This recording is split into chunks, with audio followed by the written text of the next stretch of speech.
So we are Center for Minds. We're investigating the intersection of psychedelics and other altered state practices and how they can be applied to help solve some of humanity's greatest challenges, or the poly crisis, as you put it, Dennis. So we are going to get deeper into some of our intellectual exploration in this program, but suffice to say that we're intent on building a community of investigation, advancing research into these areas, and as well as ultimately being a convener within the space, pulling together multidisciplinary minds to pull forward this investigation. Do you have anything to add, Bruce? No, I think we can get started. All right. Yeah, and with that, we'll go ahead and kick it off with a question. So, what could the role of psychedelics be the role of psychedelics in design and creative problem solving? I hope many of you in this conference are here to explore this very question. But rest assured, we are not the first people to ask this question. This actually might be the very first question that was asked about psychedelics. Yeah, and this goes way back to a fortuitous meeting between Aldous Huxley, who was one of the great intellectuals and writers of the 20th century, and Humphrey Osmond, who was doing LSD alcoholism research in Saskatchewan in the early 50s, really early movers. They became friends, and one day, or over a period of days in those years, Osmond drove down to Huxley's house in Los Angeles, bringing a bottle of mescaline tabs, and gave him his first experience, which led to the Doors of Perception being written and published in 1954. On the day after his first trip, Osmond and Huxley wrote and talked about that clearly psychedelics give you insight into self, but they can also give you outsight into the world, the workings of the world, connection with the cosmos, if you will. And in Huxley's terms, mind at large. Are we part of, is our consciousness tapping into some kind of mind at large? 2 years later, they had attempted to fund Project Outsight to bring all these really intelligent people, even including Albert Einstein and Carl Jung, into LSD and mescaline sessions. They could not get backing to do this. And at that time, in 1956, Osmond coined the term psychedelics, which means to manifest the mind, or mind manifesting. Just, it didn't happen. And ongoing into the 60s, next slide, yeah. We all know how it played out. Initially in the 60s, society thought that psychedelics, and especially LSD, were a wonder drug, even promoting its use to train the lunar astronauts in 1963. Then, of course, we have Timothy Leary, and we had the psilocybin research, and then eventually them leaving Harvard, and the 60s sort of began the counterculture, sort of going underground, went in a different direction. In the next slide, we've got the original thinking. So this is the 1964 publication called Psychedelic Reader. In the first chapter, in the first sentence of the first chapter, philosopher Gerald Hurd writes that it is the unique quality of attention which LSD can bestow, the state of mind which is most evident mark of genius functioning. So this is an article from 1963. And carrying on from there, studies were done. So psychedelic agents in creative problem solving, a pilot study led by Willis Harmon, included Jim Fadiman, who's the current father of microdosing. Were involved in 24 individuals taking LSD and mescaline, primarily mescaline, to work on creative problem solving. And this was in San Francisco. The pilot study was published after they got the letter that criminalized all the research. This has shut down all the research. It criminalized the substances. Well, the next slide, one of the figures or table from this study shows how, and this is just very initial, it's a pilot study, how psychedelics support creativity or perhaps hinder creativity. And I won't read all these, but these are bellwethers. They look forward to the research that we can restart in the 2020s, and to some of your experience, the anecdotal experience for the last 55 years. the next go. That's right. And if we're to take a look at these at a high level, it looks like those supporting creativity in large deal with more unstructured abilities to free associate and to have an embodied sense of one's mental explorations, but those often hindering is the lack of ability to synthesize or to focus. For example, number 6, the tendency to focus on inner problems of a personal nature. So these are all questions that we'll get into here in a minute. So it brings us back to the question. So what could this future be integrating psychedelics into design and creative problem solving? And I think before we get too far along, let's just define some terms, because I think there are a lot of folks on this call that are not professional designers, probably the majority. So let's put some terms on the table. So design, intentional process of creating solutions that address specific problems and needs, is beautifully flexible and open. Ultimately, designers are problem solvers, but in particular, we excel in areas that are complex and ill-structured. So it's great that we bring up the poly crisis, because this is actually exactly the area where designers may have some of the most to contribute, because it's not just building on existing structures. In real time, we're making our own structure to continue to define the problems that we're addressing.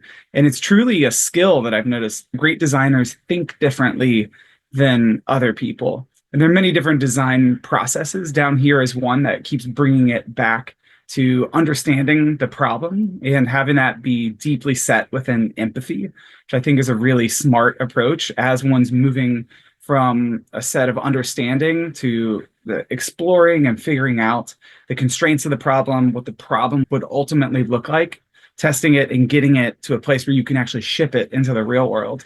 So I think compared between art and science, design is this beautiful synergy between the two. And it was a pleasure putting together this presentation, because I've often had this felt sense that there's something different about designers that gave me the reason to go deep into the research. So one of the key skills is ultimately cognitive flexibility. And these are lasting changes that we see within designers. So first, their ability to reconfigure their knowledge. So that's to say, as you're going along in your design process, you can use, be it role playing or different lenses, to apply your knowledge in different ways. And that also expresses in the way that you construct your concepts. So you might, for example, when looking at a service design problem, create a flow chart, but you might also try to sketch out the structure of it or describe it with language. And so we have these different tools that we can use that in the process of applying ourselves, we're actually learning, which is something that is much more challenging. For example, for like a mathematician, they may be doing pages of proofs where we have all of these tools that we can use. And then that ultimately builds into our ability to move knowledge beyond domains. And this is a higher level view of thinking in principles and patterns, which is actually one of my favorite aspects of permaculture, that it brings design thinking into natural sciences being based around simply principles and patterns.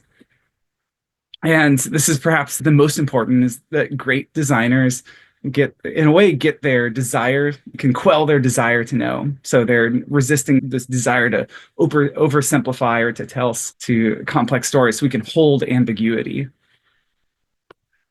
Furthermore, there's this incredible ability to engage, or if you're familiar with Kahneman's work, systems 1 and 2, the systems 1 desire to, or ability to quickly jump at heuristics and see patterns. So we're tied into that kind of unconscious pattern identification while maintaining the systems 2 criticality.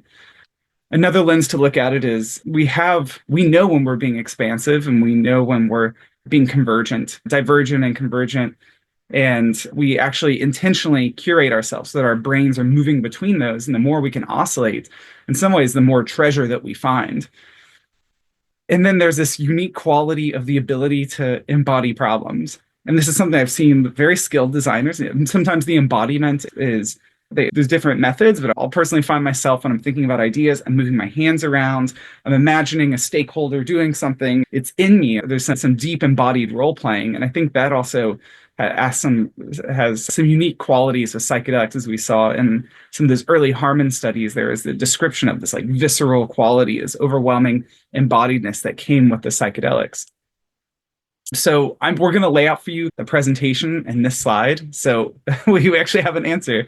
How does psychedelics benefit design? First, it can enhance our exploration of problems and solutions. And this will be the majority of the presentation. And this is the area where we've done the most research, and the most research has been done. But there are some other leverage points that I think are really fascinating and understudied. So there's these metacognitive skills, as I described, that cognitive flexibility and that ability to role play and tolerate ambiguity. And it looks like psychedelics may create lasting changes in one's ability moving forward far beyond the acute phase of their dosing. There's also this quality of refining what does one actually stand for, what matters in one's life, and how does that relate to a problem, or what matters within a problem space. And it sounds so obvious, but many designers, if you're just doing the day-to-day, we can forget to tie our work back to a deeper set of values. And then there's just the reality that designers need that emotional affect to pull us in and really get embedded into the problems that we're working on. And so psychedelics could help enhance that empathy and give us that drive to really keep going.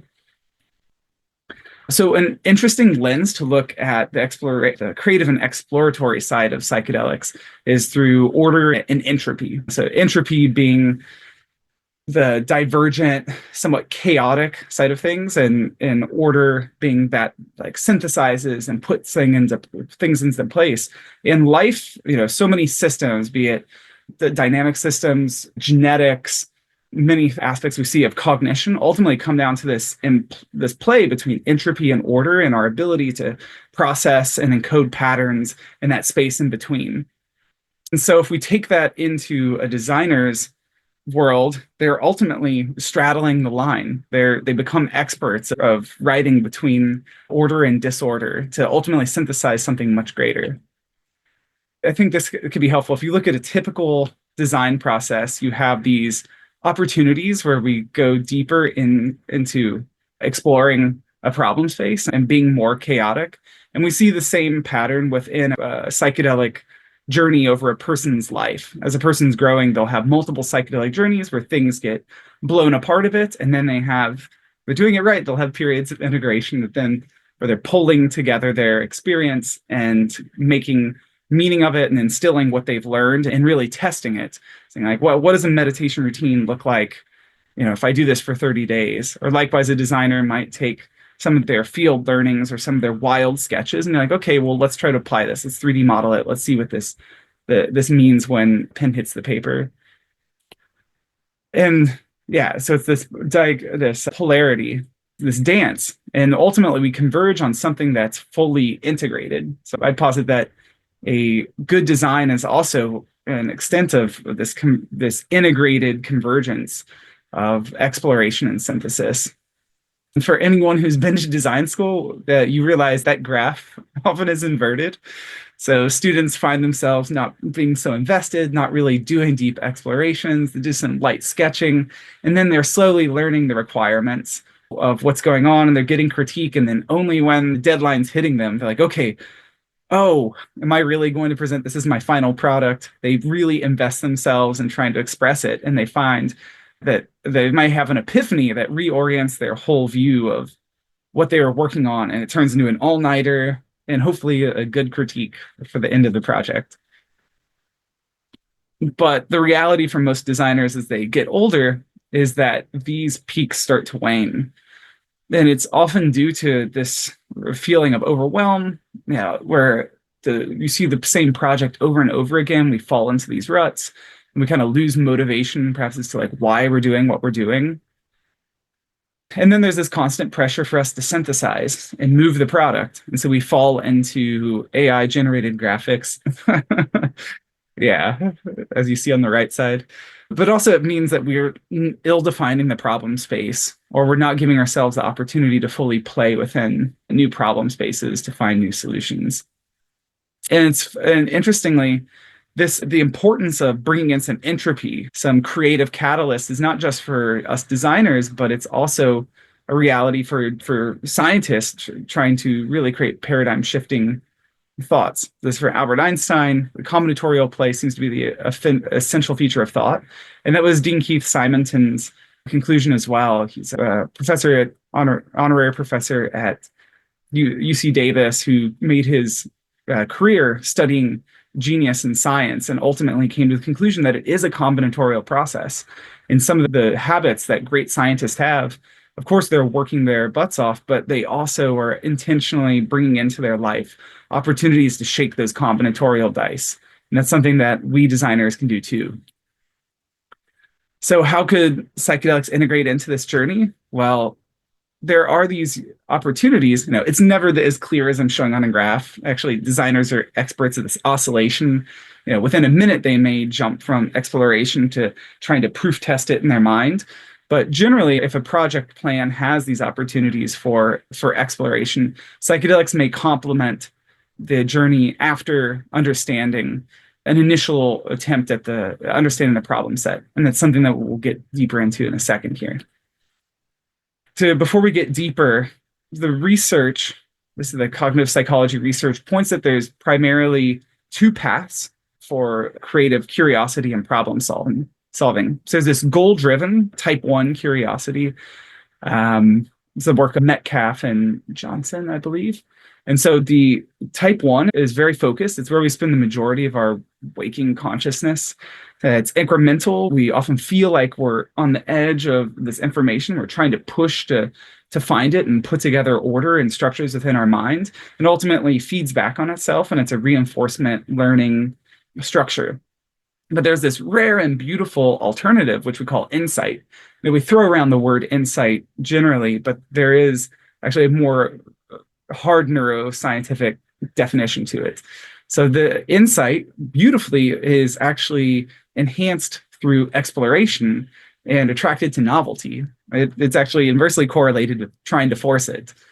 And it thrives in spaces of role-playing or counterfactual thinking, Bayesian thinking, if you will. And it deals with our ability to imagine and project futures, and yet actually trying to capture it, like to try to make insight happen, is challenging. But designers really do ride the edge. As I was reading the literature in prep for this, I realized I don't know if this dichotomy is totally where designers totally fall in this, because we're constantly in this space where we're forcing, in a way, we're trying to create the cultivation of insight. There's some unique metacognitive skills that are maybe not fully captured in this dynamic. So the process of insight, I think a lot of us can empathize with it. So first, you have to actually give it a try with your system, with your Creativity One system. So actually go through the solutions, like put in a good effort to work on the problem. And then you'll reach a point where you can't really get further, and your typical semantic network has reached its limits. And then you go into an incubation phase, ultimately, where actually taking distance from the problem and potentially removing it from your episodic memory structure that allows you to reach to that point of aha later, where the breakthrough in itself is a reorientation of the problem set, a re-understanding of the very problem that you're working on. That's one of the core aspects of insight, is that it's a shifting of the mental structure of the problem such that it changes its very nature. So, an interesting insight, and there's been an incredible amount of research on insight and therapy. So much of this slide I pulled from our collaborator, Ruben Latkalin. So thank you for your help pulling this together. So psychedelics, when it comes to their impact on insight, we're seeing more quantity of insights, deeper intensity, more insights with higher dosage, more insights with more time spent tripping. And then insight is also beautifully correlated with positive therapeutic progress. So we see that the more insights one reports, the more their ideas change, the more new beliefs that they develop. And that could be bad or good, but if it's in the right therapeutic container, there's typically, adaptive beliefs.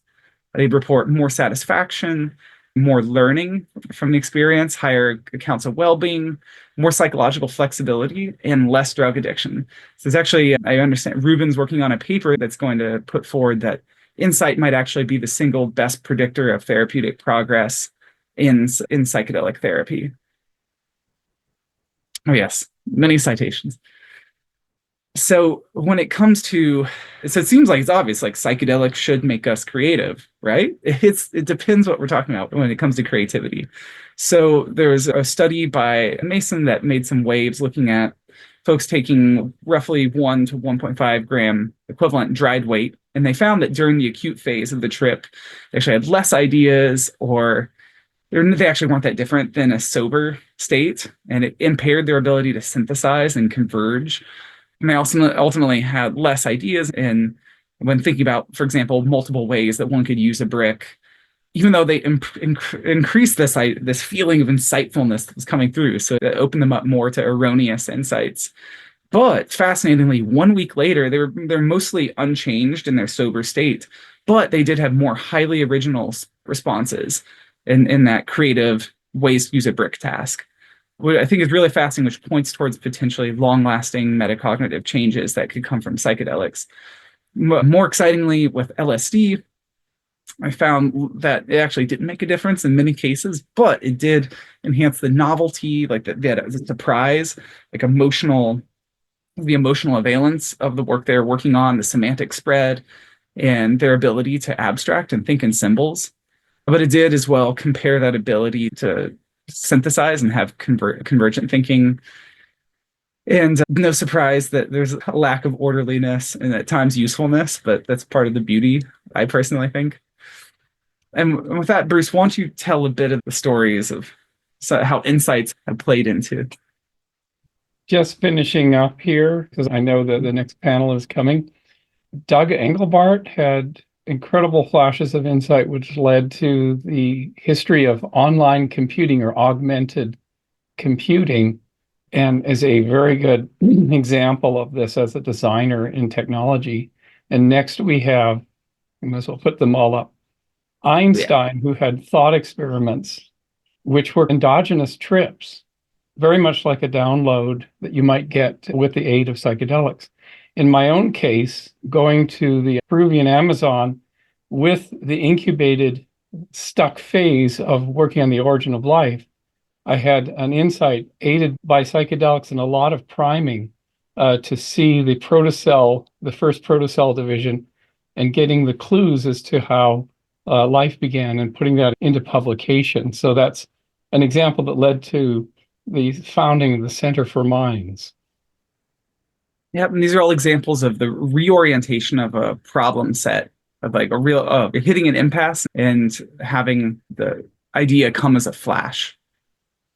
So this is the part that I'm most excited about. In real terms, what might psychedelic assisted design look like? And we should put forward that this is highly prospective, but we've been spending a lot of time thinking about it. Said there's not there are varying degrees of scientific backing for what we're about to put forward. So one of the key ideas here is a setup. We've heard of set and setting, but setup is actually doing the prep work on the front end. So that's to be deeply immersed in the problem and explore the solutions, and then come into the journey primed. So you're actually expecting to work. Like in Fad and Harmon's study back in the 60s, those creative professionals are told this is going to be the most productive day of your life. And they came prepared wearing their suits. And so, yes, they laid with blindfolds for the first couple hours, but they were there with their minds loaded that with productivity in their unconscious. And then we need to create containers with affordances that allow people to, if they're in that acute phase and they want to make some progress, or thereafter, they can have the tools necessary. So some potential approaches. So this is perhaps the most explored. So doing a high dose journey on the front end. So you maybe lay for some hours with a blindfold on, and then when you're coming out of your journey, you start working on the problem. And this might be more conducive to having really big aha shifting insights. As we mentioned, the insight is correlated with the depth and the length and the amount taken. So the higher dose journeys could have some benefits, but it's maybe less collaborative, and it may be a phase, in the neuroplasticity in the days after that make it more conducive for productivity, but it may not be the best for group scenarios. Then there's this interesting space of lower dose, psycholytic doses that would allow for essentially working on problems while tripping. And I think many of us on the call have probably been there at one point or another, be it intentionally or unintentionally. And what's interesting here is that if the dose isn't so heavy, we could still use our Curiosity One system to have more of that ability to synthesize in real time while still having a deep foot in that more chaotic and entropic exploratory space. And I think this could do well for groups. So a dose for this range might be like a museum dose of LSD, or maybe slightly deeper. And then there's this unique opportunity space that's less talked about, which is high doses of immersive psychedelics or altered states that would then quickly conclude and allow you to land it. So DMT infusions are probably the most promising, but Bruce here also has the unique ability to do so endogenously and has trained himself throughout the course of his life to basically trip within his own mind, but then be able to sober up quickly and draw what he was seeing or land the insights. And this has, quite a gradient. So, but I think it's a unique high leverage area because those dips give you an ability to really go to quickly capture the magic. Other potential levers for exploration, as mentioned, novelty, highly correlated with the development of novel insights. Maybe part of the reason why folks have incredible breakthroughs at Burning Man. Flow states as well. They're there to help us master new skills, but they may also have some unique opportunities for allowing creativity, or that embodiment side of creativity. Parasympathetic activation, sound baths laying around as well might allow us to tap into deeper spaces. The substances themselves. Now, the reality is like LSD is dopaminergic. The Harmon studies that was actually done with mescaline, not mushrooms. So, and each of these have a different serotonin affinity profile, as well as interoceptive or exteroceptive tendencies. And I think those need to be taken into account. Breathwork as well can help play into these, and as well as technologies that could factor in, like, if not brain-computer interfaces, others that binaural beats, what have you, that could allow us to, for example, get closer to the high gamma brainwave states that are often correlated with insight. And we'll finish it off here by we spent a lot of time talking about creativity and exploration, but there's also really unique leverage areas with psychedelics we haven't touched. So one is this idea of empathy to solve the problems. And I feel like there needs to be more space done here, because I think that deeper sense of embodied empathy could give designers a real edge and investment into the problems that they're solving, as well as that ability to inform their relationship to the work that they're doing at a higher level. So this is more the realm of almost philosophy. But if you've ever been part of a startup, you'll know that deep sense of knowing and value alignment actually is what keeps you going and often motivates great design. And finally, can these changes, can thinking like a designer be trained and enhanced through psychedelics? And so with that, well, maybe Bruce, you can close it out for us. We invite everyone here to join us, to join our newsletter, and to submit an experience report on our survey, which we've collected hundreds in the last year and a half of your experience of flashes of insight aided by psychedelics or mindful practices or a combination of them, and how do you land them in the world? What is your protocol? We need to hear from you.